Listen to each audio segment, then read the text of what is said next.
केंद्रीय मंत्रिमंडल में फेरबदल के अटकलों के बीच पीएम नरेंद्र मोदी ने गृह मंत्री अमित शाह और भाजपा अध्यक्ष जेपी नड्डा के साथ बैठक की। यह बैठक पीएम आवास पर हुई।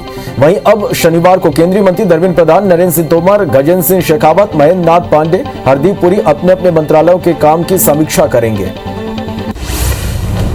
उत्तर प्रदेश के मुख्यमंत्री योगी आदित्यनाथ 2 दिवसीय दिल्ली दौरे से सियासी हलचल तेज हो गई। राजधानी पहुंचे योगी आदित्यनाथ आज प्रधानमंत्री नरेंद्र मोदी से उन्होंने मुलाकात की। दोनों के बीच करीब 80 मिनट बैठक हुई। यूपी में अगले साल विधानसभा चुनाव होने वाला है, जिसके चलते ये मुलाकात काफी अहम मानी जा रही है। उत्तर प्रदेश के मुख्यमंत्री योगी आदित्यनाथ दिल्ली में आज बीजेपी अध्यक्ष जेपी नड्डा से भी मुलाकात की। दोनों के बीच अगले साल यूपी में होने वाले विधानसभा चुनाव को लेकर चर्चा हुई। इसके साथ ही दोनों के बीच राजनीतिक मुद्दों पर भी चर्चा हुई। उत्तर प्रदेश के सीएम योगी आदित्यनाथ गुरुवार दोपहर को लखनऊ से दिल्ली पहुंचे, जहां उन्होंने पीएम मोदी और बीजेपी राष्ट्रीय अध्यक्ष जेपी नड्डा से मुलाकात के बाद राष्ट्रपति रामनाथ कोविंद से भी मुलाकात की। सीएम योगी ने ट्वीट कर इसकी जानकारी दी। बीजेपी के राष्ट्रीय उपाध्यक्ष मुकुल रॉय और उनके बेटे शुभांशु राय की करीब 4 साल बाद घर वापसी हुई। नवंबर 2017 में टीएमसी छोड़कर बीजेपी में शामिल होने वाले मुकुल रॉय ने पश्चिम बंगाल की सीएम ममता बनर्जी से लंबी चर्चा के बाद टीएमसी का दामन थाम लिया। पश्चिम बंगाल में बीजेपी के सांसद डॉक्टर जयंत कुमार राय पर हमला हुआ है। यह हमला जलपाईगुड़ी में हुआ। घायल अवस्था में उन्हें उत्तरी बंगाल के मेडिकल कॉलेज ले जाया गया। उन पर यह हमला तब हुआ जब वह बेघर बीजेपी कार्यकर्ताओं से मिलकर लौट रहे थे। जयंत कुमार राय ने इस हमले का आरोप टीएमसी पर लगाया। वहीं तृणमूल कांग्रेस जलपाईगुड़ी जिला अध्यक्ष कृष्ण कुमार कल्याणी ने बीजेपी सांसदों पर तृणमूल के हमले के सभी आरोपों को खारिज कर दिया और कहा कि यह बीजेपी की गुटबाजी का नतीजा है। कांग्रेस नेता सचिन पायलट ने बीजेपी नेता रीता बहुगुणा जोशी पर तंज कसा। पायलट ने कहा कि रीता बहुगुणा जोशी ने कहा कि हमने सचिन से बात किया, हो सकता है उन्होंने सचिन तेंदुलकर से बात की हो, उनमें मुझसे बात करने की हिम्मत नहीं है। पश्चिम बंगाल विधानसभा चुनाव के बाद चुनावी रणनीति के काम से ब्रेक ले चुके प्रशांत किशोर और एनसीपी प्रमुख शरद पवार के बीच करीब 4 घंटे की लंबी मुलाकात हुई। शरद पवार के मुंबई स्थित सिल्वर ओके बंगले में हुई इस मीटिंग के बाद महाराष्ट्र में फिर से कयासों का दौर शुरू हो चुका है। पंजाब में कांग्रेस के अध्यक्ष पद को लेकर पंजाब कांग्रेस के अध्यक्ष सुनील जाखड़ का बयान सामने आया। उन्होंने कहा कि मैं कांग्रेस के किसी भी प्रयास के अंदर कोई रोड़ा नहीं बनना चाहता। मैं पहले दिन से कह रहा हूं कि मुझे हटाकर अगर किसी और को पीसीसी प्रधान बनाने से कांग्रेस मजबूत होती है तो आज ही कर दिया जाए। कोरोना वैक्सीन की बर्बादी को कम करने के मकसद से भारत सरकार ने राज्यों और केंद्र शासित प्रदेशों को वैक्सीनेशन को लेकर नई सलाह दी है। इसके मुताबिक अब वैक्सीनेशन सेंटर या वैक्सीन लगवाने वालों को वैक्सीन की हर वायल को खोलते वक्त तारीख और समय लिखना होगा। छत्रसाल स्टेडियम में पहलवान सागर राणा की हत्या मामले में गिरफ्तार पहलवान सुशील कुमार की न्यायिक हिरासत 25 जून तक बढ़ा दी गई। दिल्ली पुलिस ने पहलवान सुशील कुमार को रोहिणी अदालत में पेश किया था, जहां कोर्ट ने सुशील कुमार की न्यायिक हिरासत 25 जून तक बढ़ाई है। तमिलनाडु में और ज्यादा ढील के साथ लॉकडाउन को 21 जून तक बढ़ा दिया गया। वहीं चंडीगढ़ में 13 जून को सुबह 5 बजे से 14 जून के सुबह 5 बजे तक कोरोना कर्फ्यू रहेगा। चंडीगढ़ प्रशासन ने इसके लिए आदेश भी जारी कर दिए। प्रदूषण के खिलाफ दिल्ली सरकार अभियान चला रही। 5 जून से दिल्ली के अंदर 14 नर्सरी में औषधि पौधों को मुफ्त में वितरित किया जा रहा है। इसे लेकर दिल्ली सरकार के कैबिनेट मंत्री गोपाल राय ने कहा कि आज हमने एक नर्सरी में ग्रीन हाउस तैयार करने की शुरुआत की, जिससे आधुनिक तरीके से पौधों को जल्दी विकसित कर सके।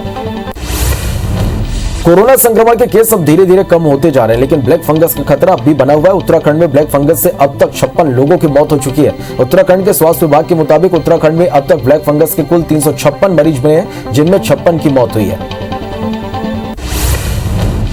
स्वदेशी कोरोना वैक्सीन कोवैक्सीन को अमेरिका ने ड्रग रेगुलेट एफडीए ने इमरजेंसी इस्तेमाल की मंजूरी नहीं दी। अमेरिका के एफडीए यानी फूड एंड ड्रग एडमिनिस्ट्रेशन ने इसकी इमरजेंसी यूज ऑथराइजेशन देने से मना कर दिया। भारत बायोटेक के यूएस पार्टनर ओक्यूजेन ने एफडीए के साथ वैक्सीन की इमरजेंसी यूज ऑथराइजेशन के लिए अप्लाई किया था। इलाहाबाद हाईकोर्ट ने बाहुबली विजय मिश्रा की जमानत याचिका खारिज कर दी। बता दी कि अवैध तरीके से रिश्तेदार की जमीन कब्जे में लेने का आरोप विजय मिश्रा पर लगाया गया है। सीएम भूपेश बघेल ने पूर्व केंद्रीय मंत्री विद्याचरण शुक्ल को उनके पुण्यतिथि पर श्रद्धांजलि दी। सीएम ने कहा कि शुक्ल कई सालों तक केंद्र में छत्तीसगढ़ का प्रतिनिधित्व करते रहे। छत्तीसगढ़ के लिए उनके योगदान को कभी भुलाया नहीं जा सकता। छत्तीसगढ़ के सीएम भूपेश बघेल ने 2 जिलों को सौगात दी। राजनांदगांव और धमतरी के लिए सीएम हाउस से भूपेश बघेल ने 828 करोड़ 37 लाख के 462 कार्यों का लोकार्पण और भूमि पूजन किया। कल ही सीएम हाउस से वर्चुअली लोकार्पण और भूमि पूजन कर गरियाबंद और कबीरधाम जिले को सौगात मिली थी। सागर के बीना में बन रहे 1000 बिस्तरों की सुविधा वाले अस्थायी कोविड अस्पताल में 200 बिस्तरों का अस्पताल तैयार हो चुका है, जिसका लोकार्पण करने शनिवार को एमपी के सीएम शिवराज सिंह बीना पहुंचेंगे। जानकारी के अनुसार केंद्रीय पेट्रोलियम मंत्री धर्मेंद्र प्रधान भी लोकार्पण कार्यक्रम में शामिल हो सकते हैं। पूर्व सीएम कमलनाथ ने प्रदेश में वैक्सीन खत्म होने की खबर को लेकर ट्वीट किया। कमलनाथ ने बीजेपी पर निशाना साधते हुए लिखा कि कई जिलों से वैक्सीन खत्म होने की खबरें सामने आ रही। वैक्सीन की कमी के कारण सेंटर बंद कर दिए गए। कोई पहले डोज तो कोई दूसरे डोज के लिए परेशान हो रहा। लोग केंद्रों पर भटक रहे। वैक्सीन कब उपलब्ध होगी किसी को कोई जानकारी नहीं है। सीएम भूपेश बघेल के निर्देश पर बलरामपुर के शंकरगढ़ में नए एसडीएम कार्यालय का उद्घाटन हुआ। संसदीय सचिव चिंतामणि महाराज और नवनियुक्त कलेक्टर इंद्रजीत सिंह चंद्रवाल ने इस नए एसडीएम कार्यालय का उद्घाटन किया। नए एसडीएम कार्यालय के खुलने से 60 ग्राम पंचायतों के लोगों को इसका लाभ मिलेगा। पेट्रोल डीजल की बढ़ती कीमतों के खिलाफ कांग्रेस ने कमर कस लिया। देश में बढ़ती महंगाई पर कांग्रेसियों ने आज देश भर में प्रदर्शन किए। कांग्रेसी आज देश भर के पेट्रोल पंपों के सामने महंगाई के खिलाफ प्रदर्शन कर नारेबाजी की। बता दें कि 5 राज्यों में विधानसभा चुनाव के बाद तेल के दामों में लगातार बढ़ोतरी हो रही है। पेट्रोल डीजल की बढ़ती कीमतों पर आज छत्तीसगढ़ और मध्य प्रदेश में भी कांग्रेसियों ने धरना प्रदर्शन किया। धरना देकर कांग्रेसी केंद्र सरकार से पेट्रोल डीजल से टैक्स समाप्त करने की मांग की। बता दें कि तेल की कीमतों के साथ गैस की भी कीमतें लगातार बढ़ रही है। कांग्रेस के प्रदर्शन को लेकर मध्य प्रदेश के गृह मंत्री डॉक्टर नरोत्तम मिश्रा ने कहा कि जो लोग शीशे के घर में रहते हैं वो दूसरों के घर में पत्थर नहीं फेंकते। शिवसेना सांसद संजय राउत की ओर से पीएम मोदी की तारीफ करने को लेकर कहा कि सांझ को आंच नहीं, सत्य परेशान हो सकता है, परास्त नहीं। रायपुर में छत्तीसगढ़ राज्य पिछड़ा वर्ग आयोग के कार्यालय में जब सियाराम साहू पदभार ग्रहण करने पहुंचे तो कार्यालय में ताला लगा मिला, जिससे सियाराम साहू की नाराजगी साफ झलक रही थी। बता दें कि हाई कोर्ट ने सियाराम साहू को अध्यक्ष बने रहने का आदेश दिया है। भोपाल के नेहरू नगर स्थित पुलिस लाइन में जनरल परेड का आयोजन किया गया। डीआईजी शहर इरशाद वली ने परेड की सलामी ली। इस अवसर पर साफ सुथरी वर्दी पहनने और बेहतर परेड प्रदर्शन करने वाले अधिकारियों और कर्मचारियों को पुरस्कृत किया गया। निरीक्षण के बाद परेड को रिहर्सल और मॉक ड्रिल कार्रवाई की गई। बिलासपुर के हाईकोर्ट की सिंगल बेंच ने अपने फैसले में कहा कि सीआरपीसी की धारा 154 के तहत एफआईआर के पहले शुरुआती जांच में धारा 91 लागू नहीं होगी। मामला सरगंडा थाने में जमीन पर कब्जे को लेकर पुलिस के राजेश्वर शर्मा को बार-बार जांच के लिए बुलाने से जुड़ा है। इसमें राजेश्वर ने हाई कोर्ट में याचिका दायर कर धारा 91 के तहत प्रताड़ित करने की बात कही थी। कटनी पहुंचे संभागीय कमिश्नर बी चंद्रशेखर ने कलेक्टर कार्यालय में अधिकारियों की बैठक ली। साथ ही जिला अस्पताल का निरीक्षण करते हुए थर्ड वेव की तैयारियों का जायजा लिया। इस दौरान उन्होंने कहा कि अस्पतालों में तैयारी कर ली गई है, इससे लोगों को समस्याओं का सामना नहीं करना पड़ेगा।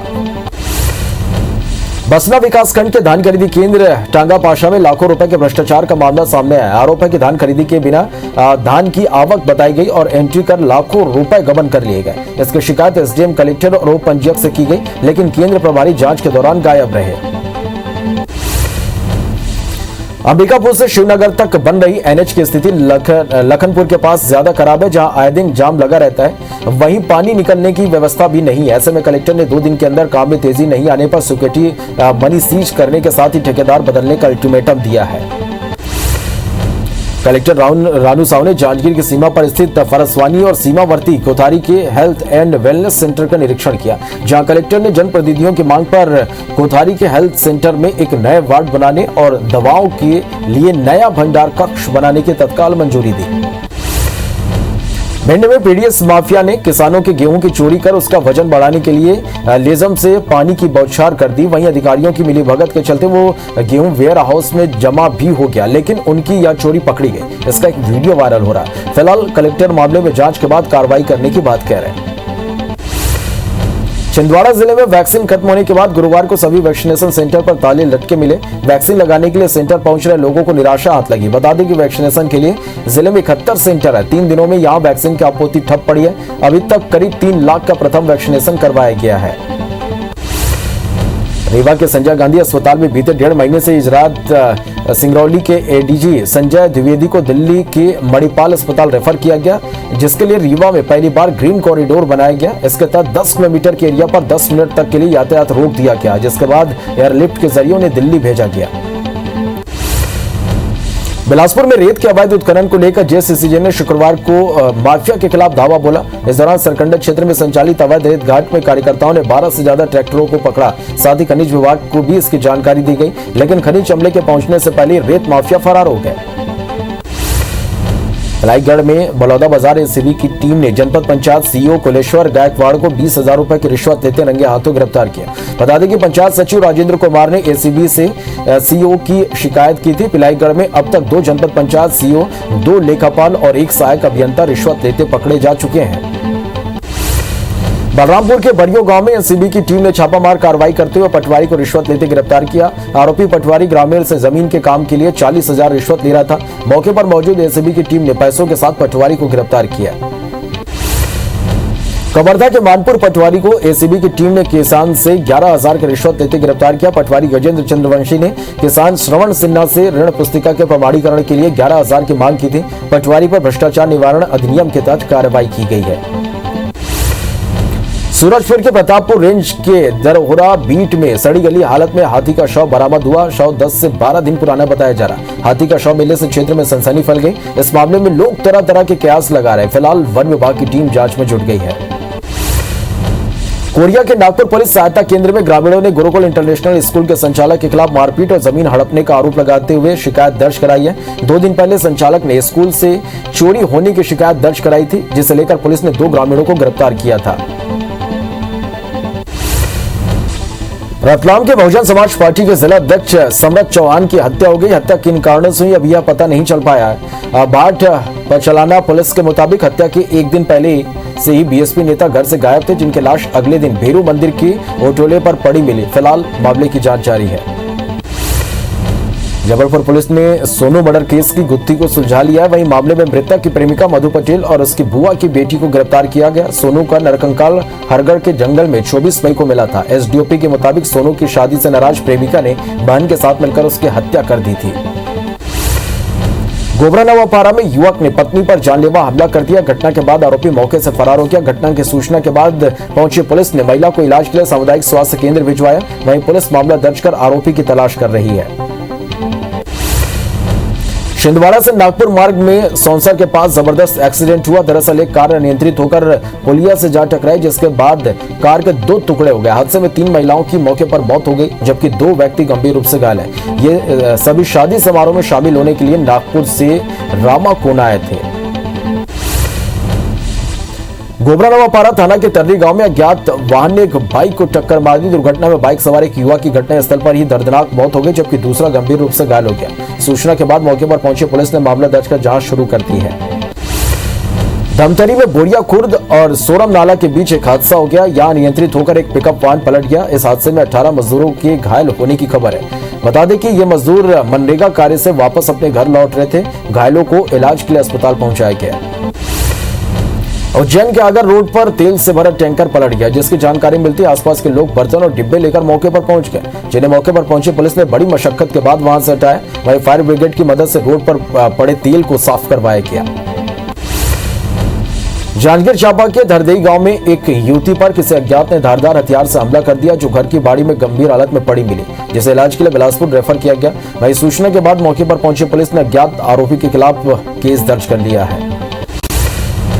रायपुर में एक युवक को चाकू मारकर आरोपी फरार हो गया। आरोपी ने चाकू से वारदात कर युवक के सर को पत्थर से कुचल दिया। रवि नाम का घायल युवक डकैती के आरोप में जेल में बंद था। पूरा मामला उरला थाना क्षेत्र का है।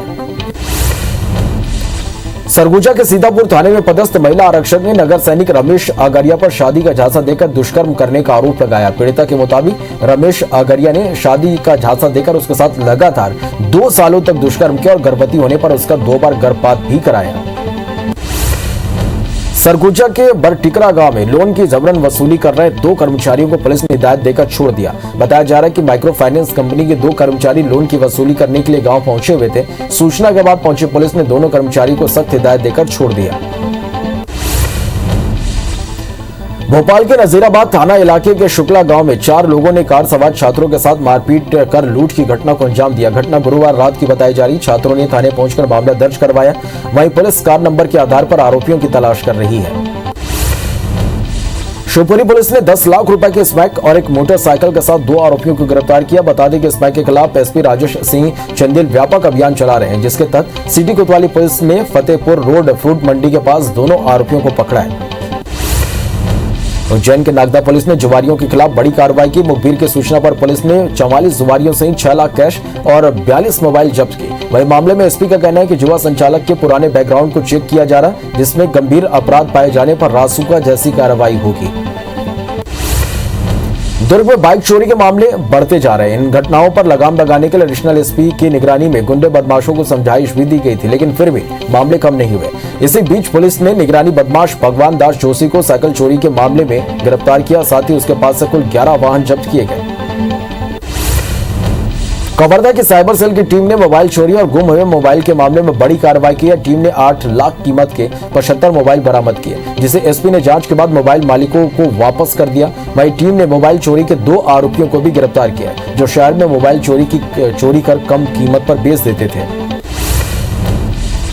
चिरमिरी पुलिस ने चोरी के 3 आरोपियों को गिरफ्तार किया। चोरों ने गेलहा पानी स्थित दुकान से कंप्यूटर पार्ट्स और मोबाइल की चोरी की थी। चोरी की शिकायत पर पुलिस ने अपराध दर्ज कर चोरों की तलाश शुरू कर दी है। सरगुजा के गांधीनगर पुलिस ने ठगी के मामले में रायपुर के अबनपुर से आरोपी को गिरफ्तार किया। आरोपी फेसबुक से दोस्ती कर 9,50,000 रुपए ठग लिए थे। आरोपी खुद को बड़ा अधिकारी बताते हुए पीएससी की तैयारी कर रही छात्रा को नौकरी लगाने के नाम पर ठगी की घटना को अंजाम दिया। मामले की शिकायत के बाद पुलिस ने आरोपी को गिरफ्तार कर लिया है। बड़वानी की सेंधवा पुलिस ने अवैध हथियार के 2 मामलों में 6 आरोपियों को गिरफ्तार किया। सेंधवा एसडीओपी ने बताया कि सेंधवा शहर पुलिस ने अवैध हथियार सहित वर्ला रोड ब्रिज के पास से 2 अलग अलग मामलों में 6 आरोपियों को गिरफ्तार किया। साथ ही उनके पास से 20 पिस्टल और 2 कार जब्त की गई है। इंदौर शहर सहित पूरे संभाग में क्राइम के ग्राफ में कमी आई। पुलिस विभाग ने समीक्षा बैठक में इसे लेकर आंकड़े पेश किए। दरअसल इंदौर सहित पूरे संभाग में 8 जिले शामिल है, जहां हत्या के मामलों में 42% की कमी आई है। हालांकि साइबर ठगी और घरेलू हिंसा के मामले बढ़े हैं। ग्वालियर में इन दिनों कुत्तों के काटने की घटनाएं बढ़ रही हैं। जिला अस्पताल मुरार और जेएच में औसतन हर दिन 35 मरीज कुत्तों के काटने पर इंजेक्शन लगवाने आ रहे हैं। वर्तमान में नसबंदी सेंटर बंद होने से इन्हें पकड़ा नहीं जा रहा, केवल उन्हें ही पकड़ा जा रहा जो घायल या बीमार है। कटनी के रंगनाथ थाना क्षेत्र के कावसी वार्ड के एक घर में भीषण आग लग गई, जिससे घर और गोडाउन में रखा सारा सामान जलकर राख हो गया। आगजनी से करीब 2 लाख रुपए का नुकसान हुआ। आग लगने का कारण शॉर्ट सर्किट बताया जा रहा। लगातार बारिश के बाद मां बबलेश्वरी के दरबार डोंगरगढ़ में अद्भुत नजारा देखने को मिला। सीएम भूपेश बघेल ने इस पर ट्वीट करते हुए लिखा कि जय मां बबलेश्वरी, बादलों का यह दृश्य देखिए। 1400 फीट पर मां बबलेश्वरी का आशीष पानी या बादल भी पहुंचे। मां बबलेश्वरी मंदिर के आसपास चारों तरफ बादल ही बादल नजर आ रहे। यह नजारा किसी हिल स्टेशन से कम नहीं था।